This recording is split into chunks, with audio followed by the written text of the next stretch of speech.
أسعدنا مساكم للحلقة الثانية مع الأستاذ مهندس قصي الشطي. أبو إبراهيم حياك الله معنا مرة ثانية. والحديث معاك صراحة شيق يعني عشان كذي قسمنا الحلقة إلى جزئين. أستاذ إحنا راح ندش الحين في تفاصيل الفئة. أنت خلف الكواليس قلت لي فئة الفنون تعتبر غير ظاهرة. حبيت هذه الجملة من وجهة نظرك. الفنون التشكيلية يعني بالفن التشكيلي تحديدا يعني الفن التشكيلي يعني في النهاية فن مادي. بالضبط. لوحة صحيح منحوتة صح. بالتالي يعني الحياة الرقمية قد تصور توثق لكن ما تعوضك عنها لأنه شيء ملموس. بالضبط. صح. وبالتالي يعني اليوم لما نتكلم عن التمثيل أو الغناء أو غيره التكنولوجيا الرقمية تتبنى هذا محتوى وينتشر بشكل سريع. صح؟ صحيح. لكن الفن التشكيلي فن مادي. وصلت فعلا.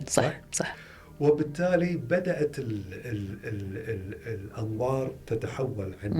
مو لا قصورا فيه هو فيه. لكن الحياة الرقمية تاخذك على جوانب المادية ساعات. صح. ولهذا بدأ الاهتمام انه يرجع له مرة ثانية لأن لأهميته فيها. بالضبط. صحيح. وهذا أيضا يجر على في الكويت. احنا كان عندنا حركة تشكيلية نشطة. كان عندنا موهوبين ومبدعين ولا يزال. بالضبط. انحسرت الأضواء عنهم أو لطبيعة الحياة وتوجهاتها. لكن الموهوبين موجودين متى ما تبنينا وترعينهم. تحققين شيء. صحيح. وتنجزين شيء. بالضبط. وهذه واجهة حضارية وإرث ثقافي. أكيد 100%. صح. يعني لا يجب أن احنا نتجاهله أو لا نتبناه. وبالتالي حبينا احنا كأبناء المرحوم إبراهيم الشطي وبدعم من والدتنا رحمة الله عليها ان احنا نركز على هالجانب اللي بدأ يفتقد للأسف. بالضبط. ونكون يعني نقول ايد واحدة من مجموعة ايادي. صح. تدعم هذا. صحيح. لا بالعكس كفيته ووفيته. اكيد. اي. والحمد لله يعني اقولهم ايدين احسن من ايد واحدة. صح.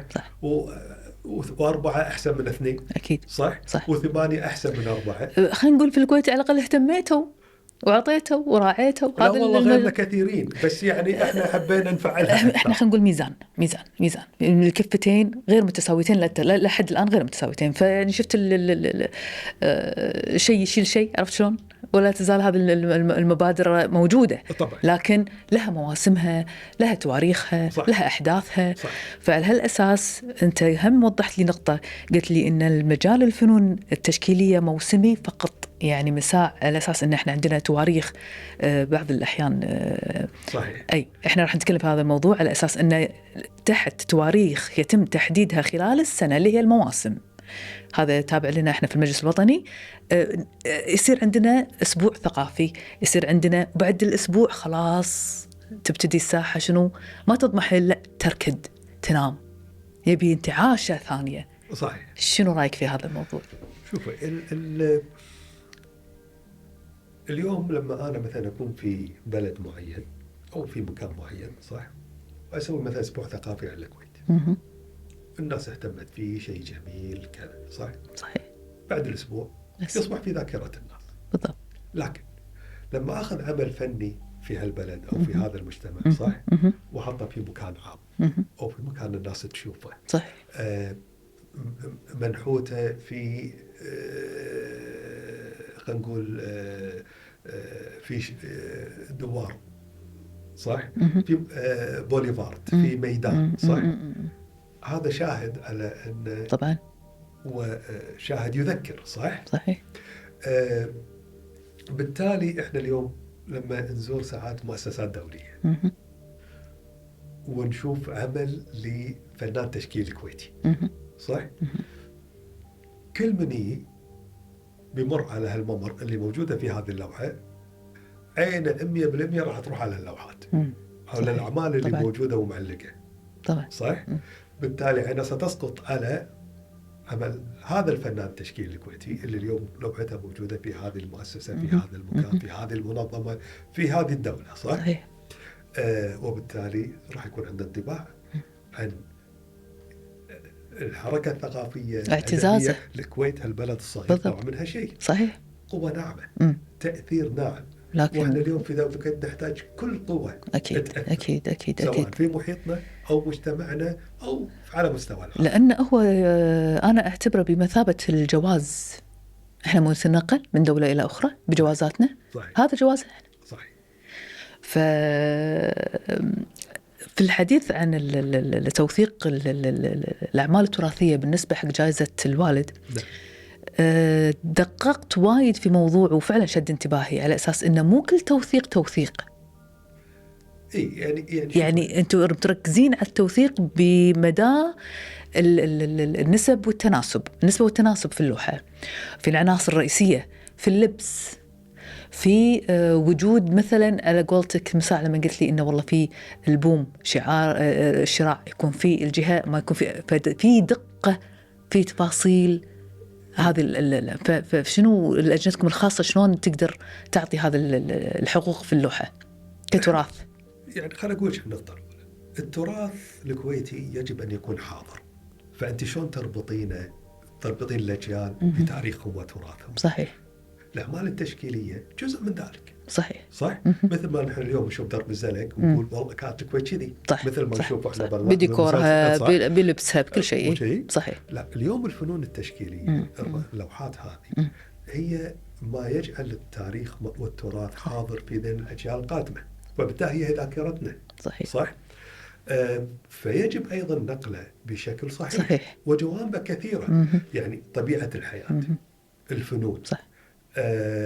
جوانب حياتنا شو كنا عايشين. صحيح. الألعاب الشعبية صحيح. طبيعة المجتمع شكل البيوت صح. كيف كانت الفرجان وكذي صحيح. يعني هذا غير خلينا نقول الملامح التاريخية البوابات السور وغيرها صحيح. فكل هذا مدروس له دور في نقله وجعله حاضر في ذهن الأجيال الحالية. احنا شلون عرفنا البوابة؟ ما لحقنا عليها لو ما كانت في صور ولو ما كانت في أعمال فنية تشكيلية توثق ذلك. واليوم نشوف نقول هذا بوابة. يعني أعطيك مثال هذا بوابة المقصب. حلو. صح؟ بوابة المقصب تعرضت للتدمير من قبل الغزو الله لا يعوده. صح؟ صحيح. وتم إعادة بنائها. كان في توثيق لها وتم إعادة بنائها مثل ما كانت. صح؟ لكن كان أيضا جميل إن احنا عندنا صور قديمة لها أعمال وثقت ركزنا عليها وهذا بالضبط. وبالتالي يوم ردت مثل ما كانت ما فقط اعتمدنا على ذاكرة الأشخاص صحيح. كثر ما أيضا كانت في شواهد تقول. صحيح. اليوم مثلا من الشواهد اللي موجودة مثلا بيت دكسن. صحيح. لا يزال موجود. صحيح.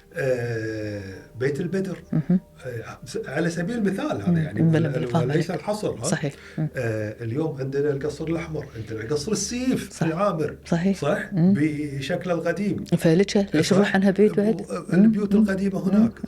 صحيح. وبالتالي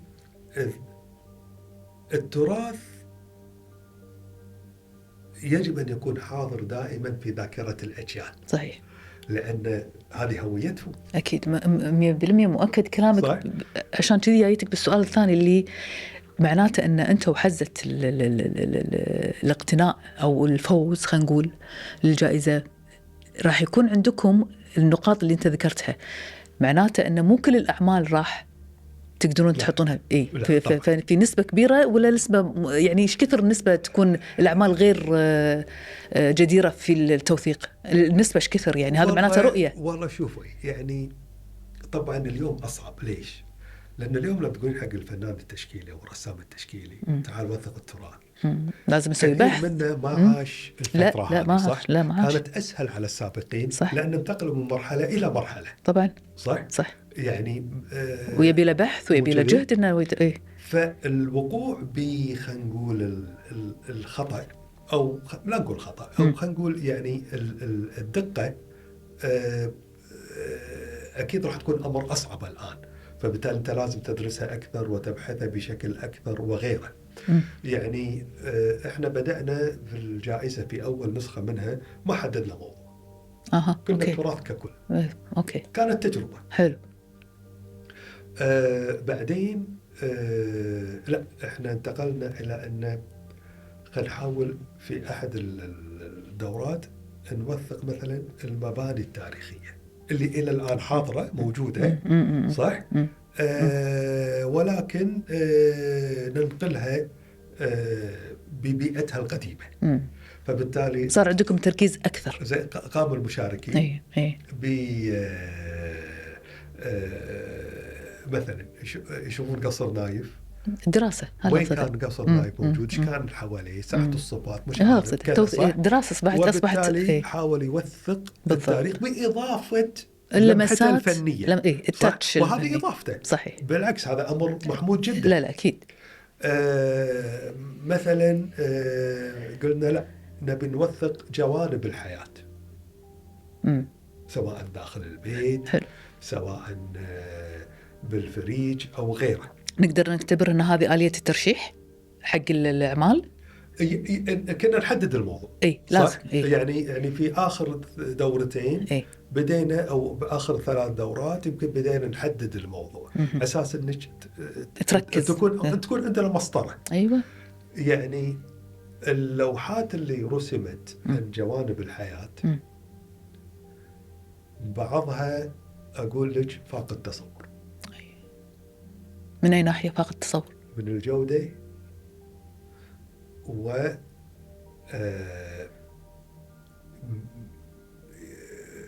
من التصور. أصبحت حديثة. هو عمل حديث. يعني أنا عندنا لوحة فازت، لوحة النون. اللوحة بالنسبة لنا يعني لما تشوفينها تقولي أنت قاعدة عشت الحدث تماما، أنت تعيشين الحدث من كثر ما هي جيدة ويعني فاقت التصور. حلو. صح. عندنا لوحة لأم تنسل شعر بنتها. أوكي يعني تقصد أحداث قديمة لم تطرى من قبل. احنا نتكلم عن طبيعة الحياة.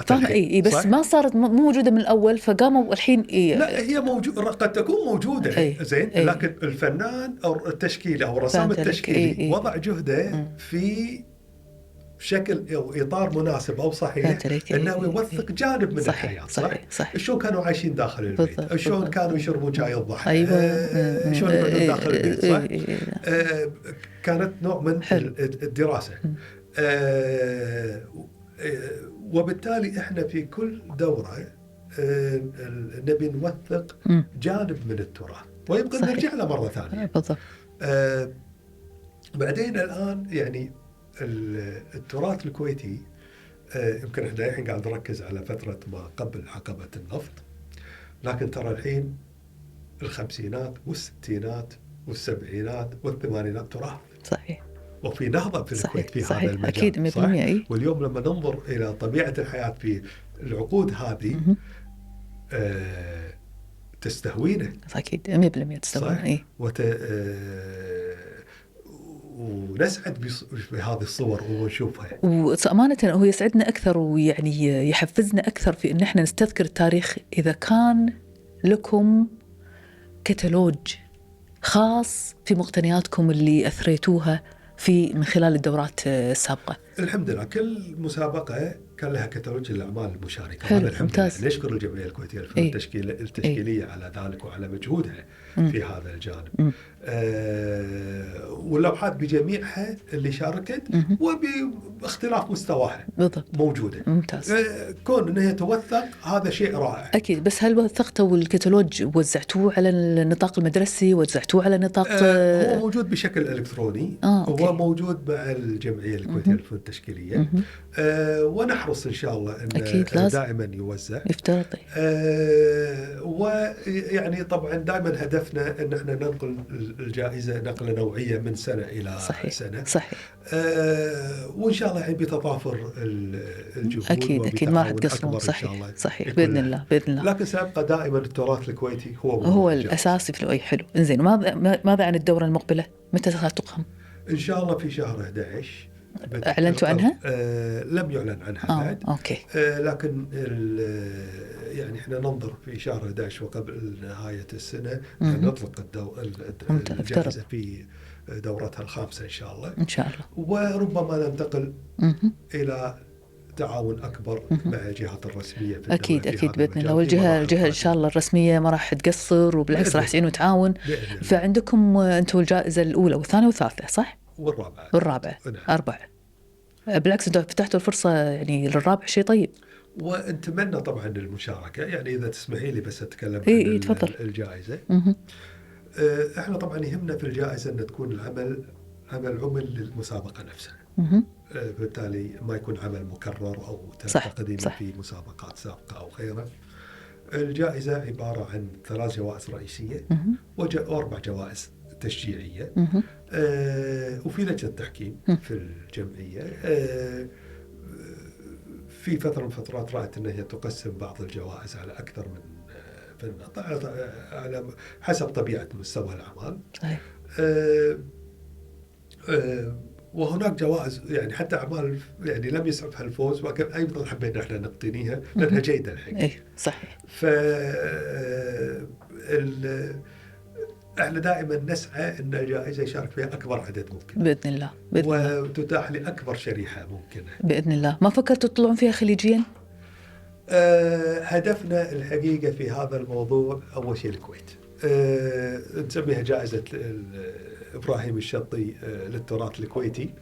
لكن ربما الأعمال الفائزة قد تشارك في خلينا نقول أسابيع خليجية تقام. أيوة بالضبط. ليش لا؟ بالعكس هذا دعم للفنان التشكيلي الكويتي أو الرسام التشكيلي. ونتمنى لأن إحنا خليج على فكرة، ترى طبيعة الحياة واحدة. أكيد. ولا تزال الحركة التشكيلية الكويتية رائدة في منطقة الخليج وفي المقدمة يعني. طيب، في عندنا سؤالين مهمين بصراحة ما خالف نطريهم يعني الحلقة تشمل كيف ساعد الوالد الفنانين في عرض لوحاتهم في الأجهزة الحكومية؟ هذه مبادرة صارت بالسبعينات. لما بدأ الحركة التشكيل الكويتية تنضج. صحيح. زين بشكل أكبر. وبدأ يعني بدأنا نشوف جيل بعد جيل من الفنانين التشكيل الكويتيين.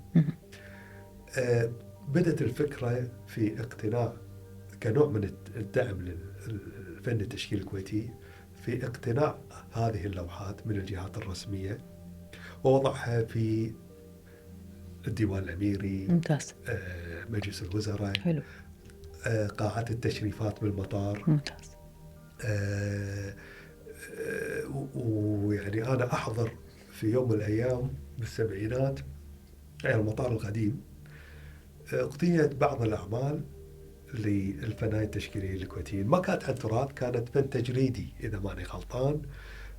بعضهم لعبد الرسول سلمان والقصار وغيرهم، فكان فن تجريدي. طبعا لا أفهم فيه تجريدي. زين. ووضعت في قاعة التشريفات.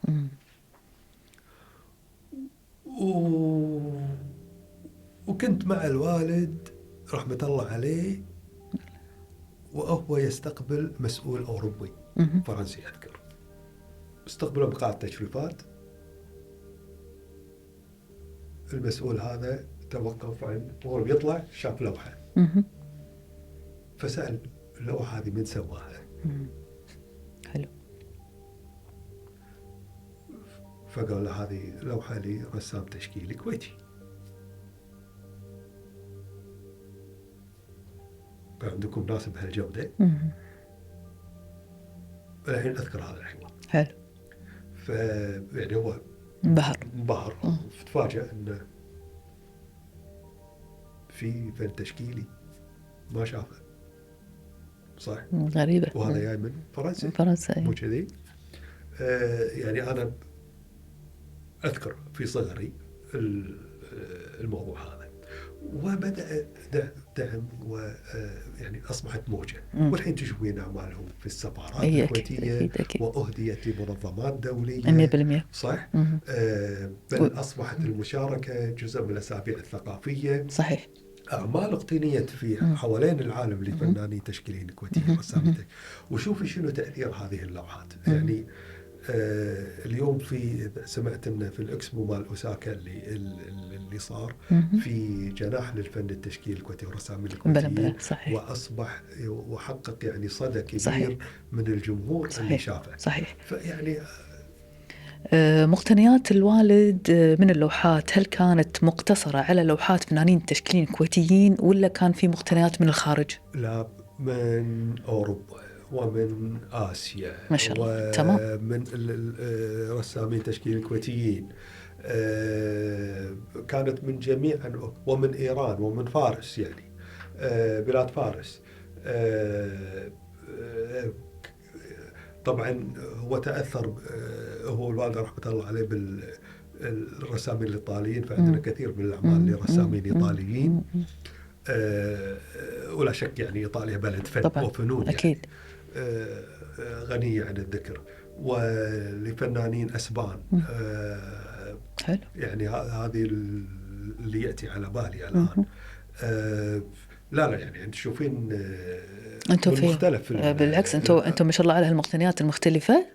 يفترض يعني أنا الحين أعطيك إياها كجزء بسيط من الخطة اللي يفترض أن مقتنيات الشطي أنها تطلع على الملأ. الأكاونت خاص فيكم، وهذا الأكاونت موجود في جوجل، والجوجل يشمل هذه العروض كلها اللي انتم حطيتوها من ناحية مقتنياتكم الخاصة، بحيث أنه يقيم عليها طلبتنا في المستقبل دراسة بحتة على الفكرة. نتمنى، لكن احنا عندنا خصوصيه الحقيقه، لان هذه يعني مجموعه عزيزه علينا، فبالتالي نبي نحصرها. يعني هذا اللي عنده لوحات تشكيليه، لوحات فنيه، يخاف عليها ما يصور. لا بالعكس، يعني انتوا والحين وثقتوا امور يفترض ان الجميع يقدر يستمتع. صحيح. في رؤيتها. صحيح. احنا لنا سؤال اخير كمهندس تقني وقيادي سابق في الدوله، ترى أن الاهتمام بالفن التشكيلي يجب أن يتوسع. رؤيتك في هذا السؤال شلون يتوسع؟ شوف، اليوم أنا لو بأبرز وجه الكويت الحضاري راح أعتمد على ناس مثل فنانين تشكيلي. أكيد. صح؟ 100%. لو بوثق تاريخ، اليوم أنا عندي الدكتور يعقوب الغنيم، الله يعطيه الصحة والعافية وطولة العمر. آمين. عندي الدكتور عبد الله الغنيم، مركز البحوث والدراسات. صحيح. يوثق جوانب. عندي الجمعية الكويتية للتراث. صح؟ صحيح. غير عندي مجموعة المصور. لكن الفن التشكيلي في التراث الكويتي والتاريخ كأنه يعطيك لقطة حية. صحيح. للحدث. للمناسبة. صح؟ يعني أمراء الكويت احنا صورهم كثيرة ما شاء الله. صح. لكن لما نشوف لوحة لأمير الكويت يختلف. أكيد. صح. اعتزاز. مو كذي؟ 100%. يعني في قصة للمغفور للشيخ جابر المبارك. الله. لو كنت تشوفين صور الأمراء الكويت في فترة من الفترات كانت لا توجد صورة للمغفور لجابر المبارك. كان شوفين المبارك الكبير رحمة الله عليه، سالم المبارك. لكن جابر المبارك ما كانت له صورة. غريبة. وبعدين أحمد الجابر، عبد الله السالم، إلى أمراءنا الحاليين. أميرنا الشيخ مشعل، الله يطول عمره ويحفظه. آمين. ثم اكتشفوا بالأرشيف الروسي لصورة على بارجة أو سفينة روسية زارت الكويت وصعد الشيخ جابر المبارك رحمة الله عليه لهذه السفينة. ما أدري إذا هي كانت أثناء فترة حكمه أو أثناء فترة حكم الشيخ مبارك، لاستقبال أو للقاء القائد في هذه السفينة. وثبت مكتوب بالأرشيف الروسي الشيخ جابر المبارك. أوكي، سبحان الله. شوف اللوحة صارت لها قصة. صح. اللوحة ما كانت واضحة. أوكي. لكن إذا ما تخونني الذاكرة عبد الرسول سلمان كلف بمهمة إنه يوضح هذا اللي يوضحها أكثر بالصورة اللي الحين نشوفها للشيخ جابر المبارك. وكثير ويمكن لنا سواها بالثمانينات وكان هناك جيل يعيشها. بعضهم أكدوا أو عطوا نوع من التأكيد أن نعم هذه كانت هذا. ممتاز ممتاز، عشان تعرف بس أن الفن التشكيلي شنو مهمته في مسائل التوثيق هذه. فيعني هذه قصة يعني بشكل آخر. وآخر سؤال صراحة، أنا صراحة أطمع أني أعطيك أسئلة. شنو تقييمك في الوضع الحالي في الفن التشكيلي حاليا؟ ماشي دقيقة عندنا بس 3 دقيقة. الفن التشكيلي اليوم يحتاج إلى مزيد من الدعم. أيوة. مزيد من التشجيع. صحيح. واحتضان للمواهب التشكيلية بالكويت، بدءا من الصغار إلى الكبار. ممتاز. أنا هذا الرؤية اللي أبيها. حتى الكبير مطلوب. أنا معك، لكن إذا ما بلشناها مع هذا الجيل من الروضة حتى أقدر أقول لك صحيح ما راح نقدر نكتشف مواهبنا السابقة الجاية. طالما أن هناك البيئة المشجعة في بعض البيئات المشجعة أكيد وأولياء الأمور يحبون هذا المجال في بعضهم يعني، فبالعكس. لكن أنا أتمنى بدايته من المدارس. هذه النقطة الركيزة الأساسية في الموضوع. صحيح. سعيدة في وجودك أستاذي أبو إبراهيم قصي الشطي، وأثريتنا. لا أبدا أبدا، بالعكس أنت أثريت برنامج كانفس في وجودك وفي ذكريات الوالد الله يرحمه. سعيدين في وجودكم ومتابعتكم لنا، ولنا إن شاء الله حلقات جاية.